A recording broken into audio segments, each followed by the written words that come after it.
Sampurasun harusnya. Oh, Sampurasun. Tengah jalan masih sama Steffi Ai. Sama Desi Justina. Nah, jalan-jalan kali ini kita mau keliling Jawa Barat. Ada Jawa Barat. Kita lihat jalan-jalan. Let's go. Let's go.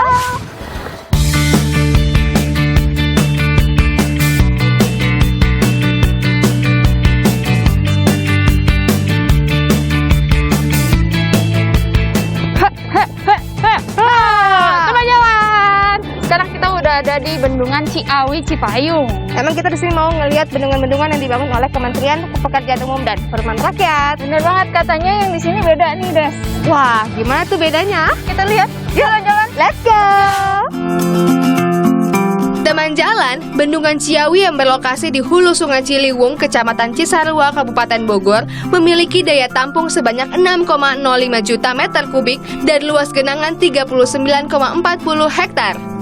Bendungan Ciawi didesain untuk mengurangi debit banjir yang masuk ke Jakarta dengan menahan aliran air dengan sistem dry dam, teman jalan. Kayak gimana sih sistem dry dam yang dimaksud? Yuk kita tanya sama ahlinya. Jalan-jalan, let's go!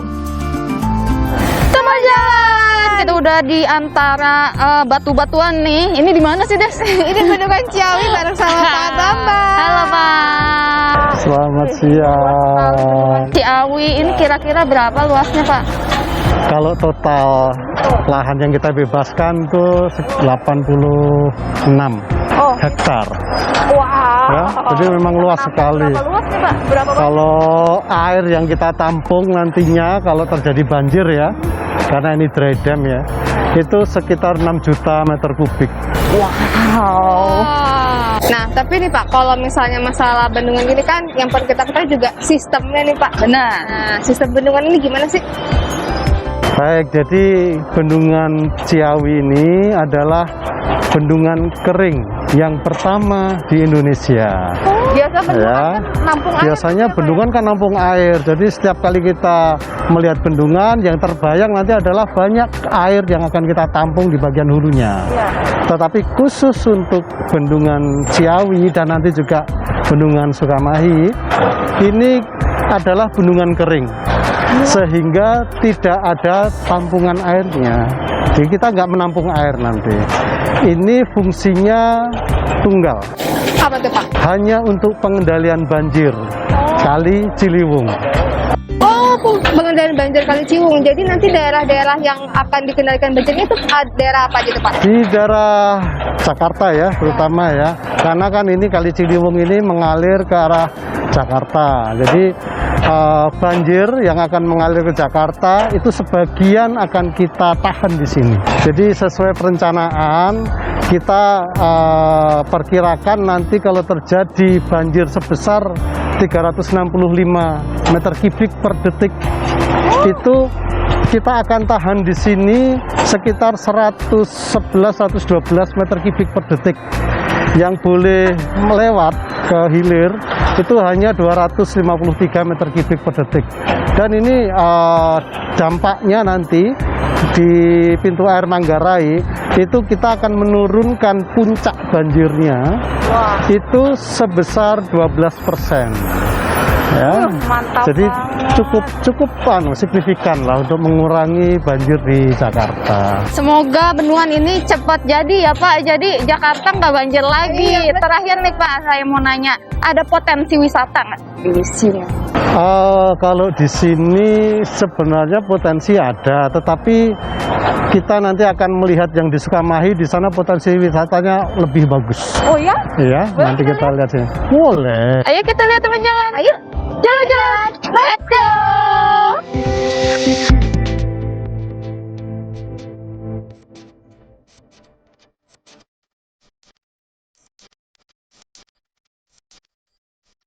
Nah, teman jalan, Bendungan Sukamahi ini letaknya tidak jauh dari Bendungan Ciawi, kurang lebih hanya berjarak 4 km aja.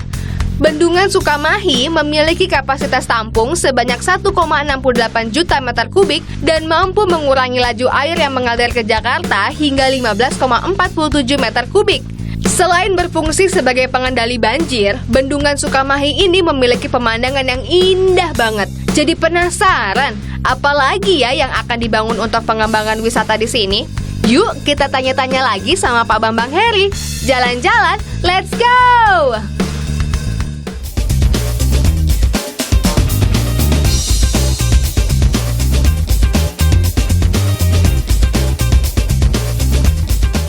Permisi.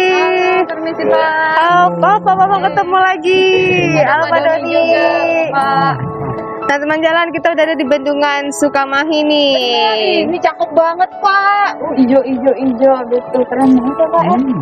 Nah Pak Bambang, kan tadi Bendungan Ciawi nih. Bedanya apa sih Bendungan Sukamahi ini?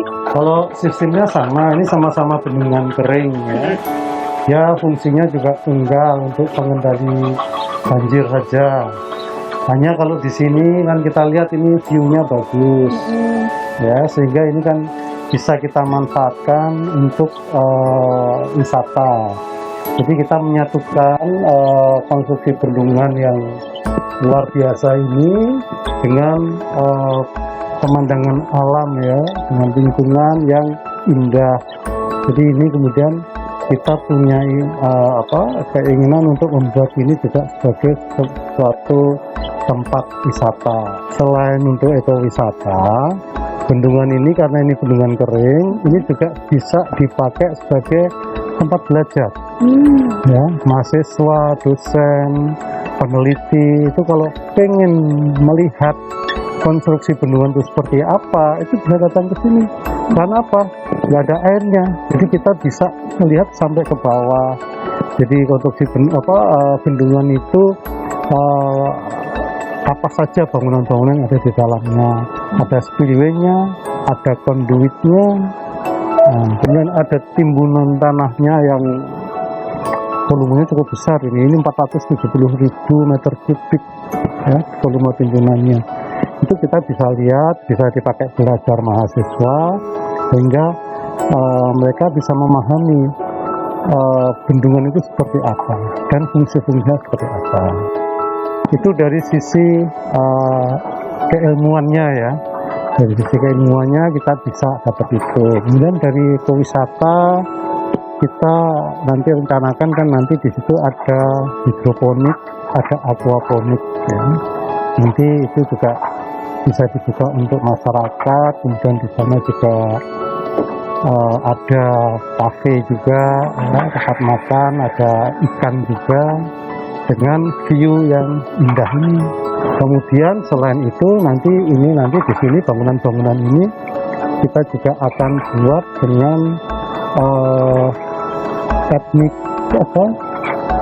Kampung Naga. Wah, seru banget. Selain jadi ekowisata, juga ada wisata edukasinya nih teman jalan. Keren. Enggak dong kalau kita nggak jalan-jalan, let's go. Jalan-jalan let's go ya Pak ya. Kalau kita bilang jalan-jalan, semuanya bilang let's go. Oke? Siap. 1, 2, 3. Jalan-jalan, let's go.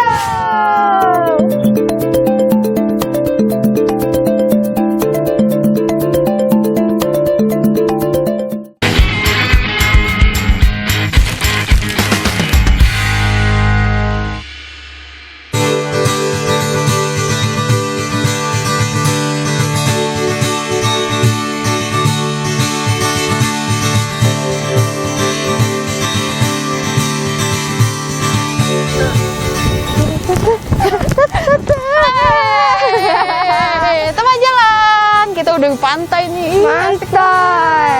Kita udah di pantai Plentong. Nah, kita mau ngapain nih deh? Kita mau mantai, nyantai, sama foto-foto.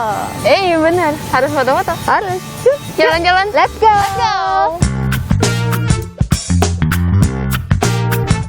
Kalau jalan-jalan di sekitar Kabupaten Indramayu, jangan lupa mampir ke Pantai Plentong. Pantai yang terletak di Desa Ujung Gebang, Kabupaten Indramayu ini emang pas banget untuk bersantai menikmati angin sepoi dan suara gemuruh ombak laut. Selain bisa bersantai, Pantai Plentong memiliki taman dan spot foto dengan ornamen warna-warni yang cantik banget. Gak cuman itu, pantai ini juga menyediakan wahana-wahana permainan seperti trampolin ini teman jalan. Wah, asik banget ya.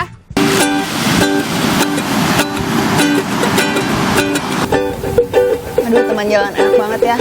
Pinggir pantai, lagi minum kelapa, terus ada musiknya. Kok ada musiknya ya? Dari mana musiknya ya? Gak apa-apa lah, seru, bagus. Kak. Kasiannya Kak. Kok ada yang kejelang? Sini lah minum kelapa nih, Wah. biar segar ya kan.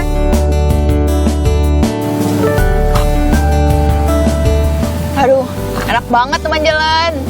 Pantai, santai, udah foto-foto, terus mana lagi ya enaknya?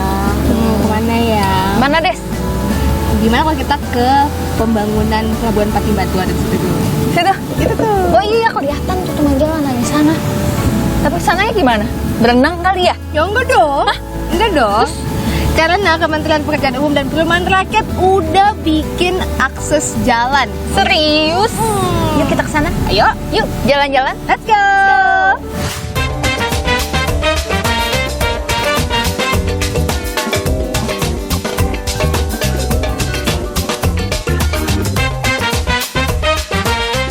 Teman jalan, inilah Pelabuhan Patimban yang merupakan salah satu proyek strategis nasional. Pelabuhan Patimban dibangun untuk mengurangi kelebihan kapasitas di Pelabuhan Tanjung Priok di Jakarta Utara. Dengan adanya pelabuhan ini, diharapkan dapat memperbesar pasar ekspor dan mengurangi biaya logistik, terutama untuk masyarakat Subang dan sekitarnya. Nah, demi tercapainya tujuan tersebut, akses menuju Pelabuhan Patimban juga nggak boleh luput dari perhatian. Oleh karena itu, Kementerian Pekerjaan Umum dan Perumahan Rakyat membangun jalan akses ke Pelabuhan Patimban agar mobilitas dari dan menuju Pelabuhan Patimban berlangsung lancar. Jalan akses Pelabuhan Patimban dibangun dengan sebagian besar konstruksi berstruktur melayang atau elevated di atas persawahan yang bertanah lunak. Jalan akses ini pun telah selesai dibangun dan siap dilintasi dan melayani arus logistik.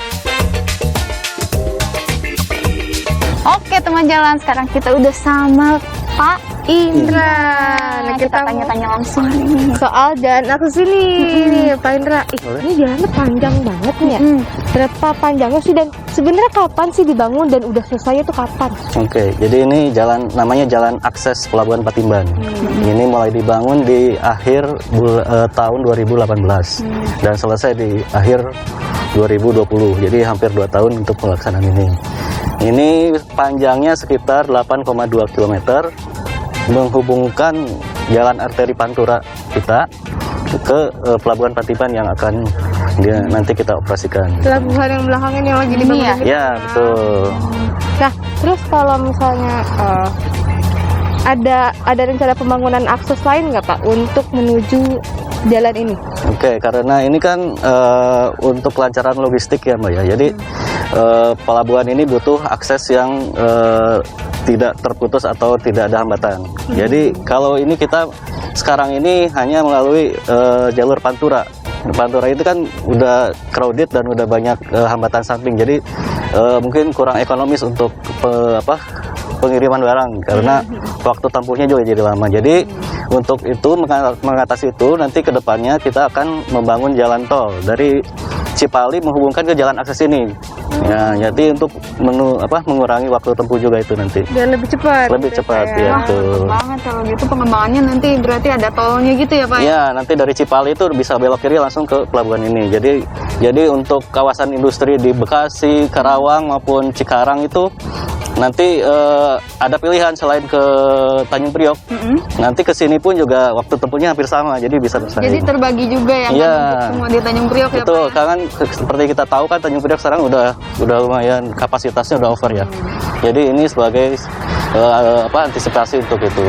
Wah, Nah, kalau kedepannya nih Pak, untuk akses jalan menuju Pelabuhan Patimban ini sendiri, ada kedepannya, depannya mau gimana nih Pak? Ya ini kan masih tahap pertama ya. Mungkin nanti kalau apabila pelabuhan ini sudah mencapai ultimate kapasitasnya, nanti jalan ini pun juga nanti akan dikembangkan juga. Jadi yang sekarang 4 lajur 2 arah atau 2 lajur, nanti akan dikembangkan menjadi 8 lajur. Oh jadi double, wah Mm-mm. banyak. Selain itu juga nanti juga ada rencananya ada juga kereta api yang sini. Oh ya? Iya, jalur kereta juga nanti akan di sana. Wah, jadi ramai ya Pak ya. Ya, ini kan. 4 lajur dan jalur kereta juga.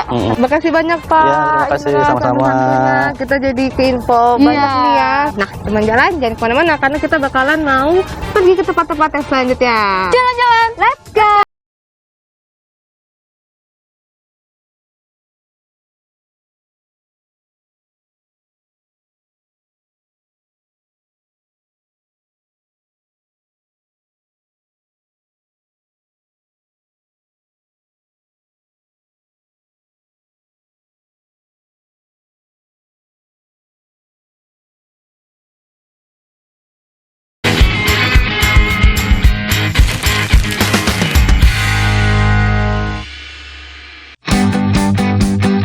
Balik lagi di jalan-jalan. Tadi kita udah jalan-jalan sambil lihat pembangunan bermanfaat besar yang dibangun oleh Kementerian Pekerjaan Umum dan Perumahan Rakyat. Eits, belum selesai. Masih ada destinasi lain yang mau kita kunjungi. Yuk, lanjut. Jalan-jalan, let's go!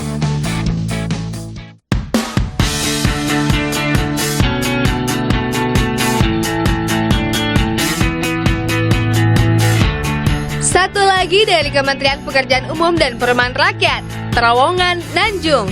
Terowongan yang berada di kawasan hulu Sungai Citarum, tepatnya di Curug Jompong ini, berfungsi untuk memperlancar aliran Sungai Citarum ke hilir, sehingga lama dan luas genangan banjir yang sering terjadi di wilayah Bandung Selatan bisa berkurang. Untuk memperlancar aliran sungai, terowongan ini memiliki 2 tunnel besar yang memiliki panjang dan tinggi masing-masing 230 meter dan diameter 8 meter.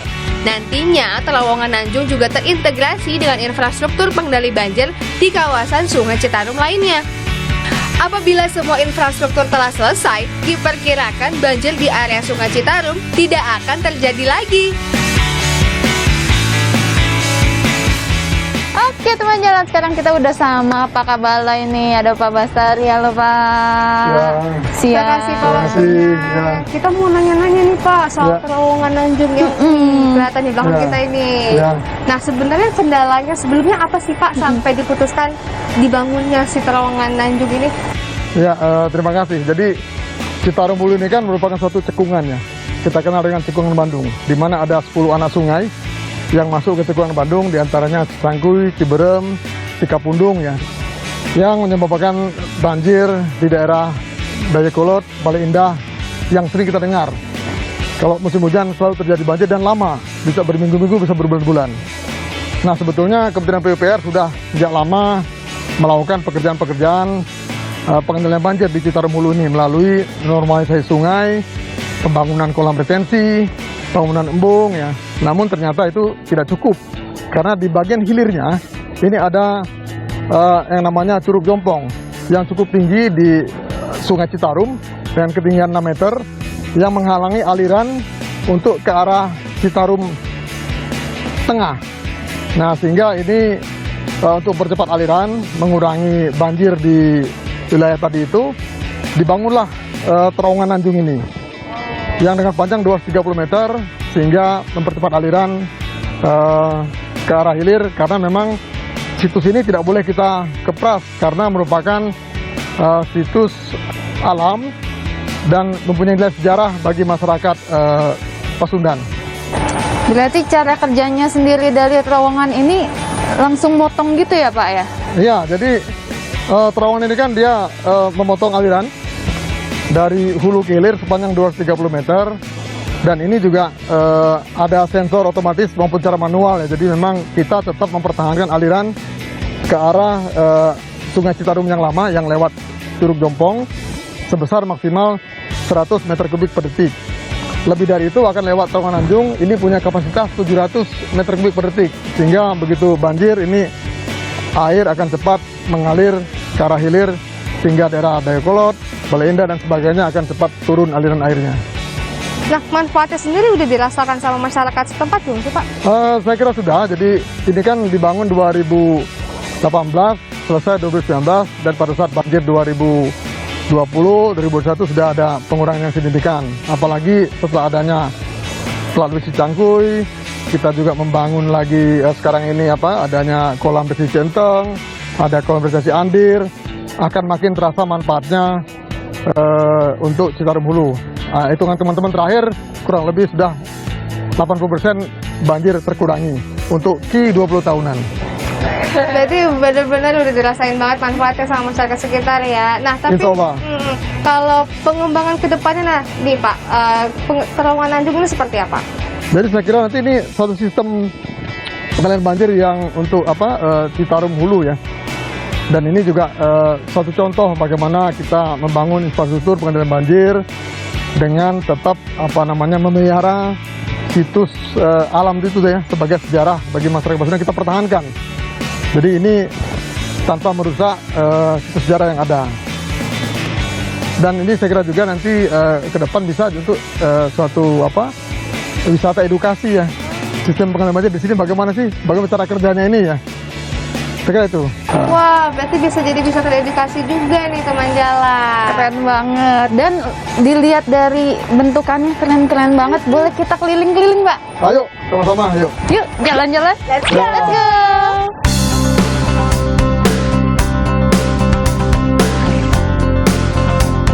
Wah, keren banget ya terowongan Anjung ini.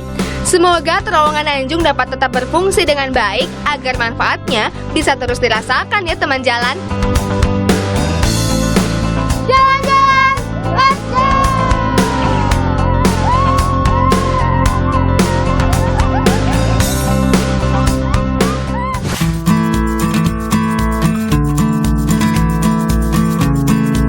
Jalan-jalan keliling Jawa Barat cukup menguras tenaga nih teman jalan. Nah, sekarang waktunya kita santai sambil isi tenaga dulu yuk. Pusing. Ini bolen lilit teman jalan. Jadi kita kayak ngelilit gitu. Nah, ayo kita sini mau bakalan nongkrong-nongkrong sambil nanti kita mau belanja oleh-oleh. Bener banget. Ayo kita masuk. Jalan-jalan. Let's go! Let's go.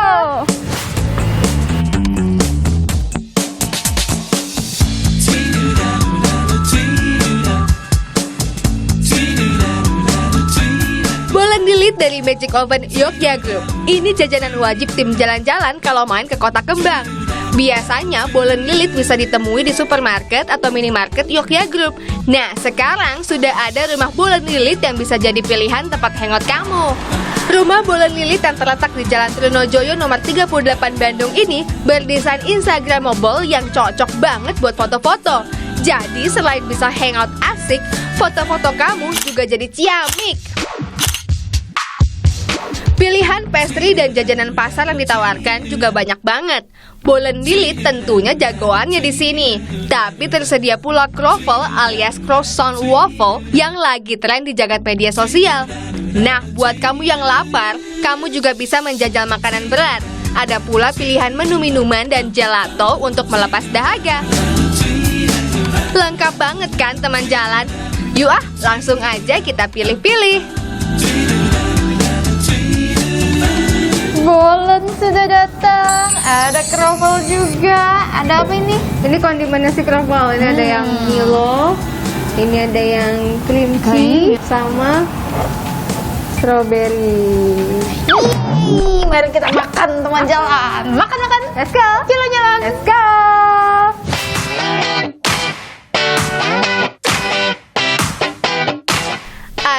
Aduh, enak banget bolen lilitnya. Renyah di luar, lembut di dalam. Croffle-nya apalagi, mantap. Nah, kalau lidah udah puas, perut udah kenyang, jangan lupa dibungkus buat oleh-oleh ya. Satu kotak yang berisi 4 buah bolen lilit ini dibanderol dengan harga Rp32.000 aja. Terima kasih. Teman jalan, lihat kita udah bawa oleh-oleh nih. Ada bolen lilit. Ini yang croffle, croissant waffle tuh. Mau dibuka. Itu ada croffle dan ini ada bolen lilit. Mantep banget ini buat dibawa oleh-oleh buat teman jalan. Tuh, abis ini kita mau kemana? Sayang banget kita nggak kemana-mana lagi. Ini udah 30 menit. Wah, udah gak berhasil tetap jalan. Tapi jangan lupa kamu tetap nonton kita di Jalan-Jalan setiap hari Minggu Jam 10.30 hanya di Kompas TV. Jalan-jalan. Let's go.